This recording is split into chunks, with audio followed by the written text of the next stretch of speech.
El tema de la suspensión de las elecciones en República Dominicana, para suspender las elecciones presidenciales y congresuales, es necesario un acuerdo entre todos los partidos políticos y la Junta Central Electoral. Esa es la salida que hasta el momento se avisora. Ninguna disposición, ni de la ley electoral, ni de la Constitución de la República, prevén el tema de la suspensión de las elecciones. De ahí también que yo te remitiría a qué dispone el artículo 209 y el artículo 274 de la Constitución, cuando establece la fecha en la cual deben realizarse las elecciones, pero también la fecha en que durará un periodo constitucional y cuándo cesa. Pero te puedo hablar también del artículo 92 de la ley electoral, que dice la fecha cuándo se juramentarán las autoridades electas y cuándo cesan las autoridades salientes. De ahí que de la única manera que se pudiesen suspender las elecciones por el tema del coronavirus es solamente si dentro del estado de emergencia en que nos encontramos, alguno de los estados de emergencia que prevea el artículo 262 de la Constitución de la República, si nosotros nos encontramos en ese estado de emergencia, al momento de que hay que hacer el traspaso del cambio de mando, entonces ahí el artículo 266 a capítulo 3 ofrece una salida.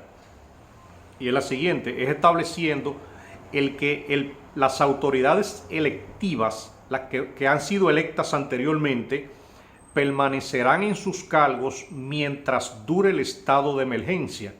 Entonces yo mismo le diría, ¿qué tiempo durará el estado de emergencia en República Dominicana? Por eso, para suspender las elecciones presidenciales, tiene que ser, si es antes del 16 de agosto, tiene que ser mediante un acuerdo con todos los partidos y la Junta Central Electoral. Si es después del 16 de agosto, porque exista algún estado de emergencia o de conmoción nacional, entonces hay que convocar a las cámaras legislativas para modificar la Constitución. Y usted sabrá lo difícil que puede ser eso.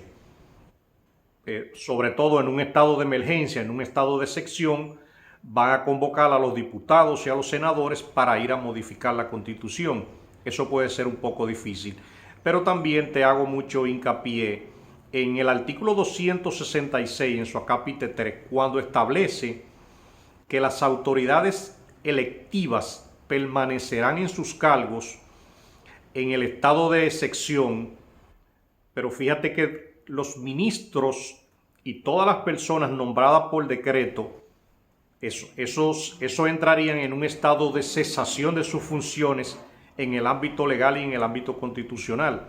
Entonces, la manera de superar eso es que el presidente de la República, en ese estado de excepción, si es después del 16 de agosto, tuviera que permanecer en el gobierno, el presidente tuviera que emitir un decreto presidencial ratificando a todos los funcionarios y a todos los ministros en sus respectivos cargos.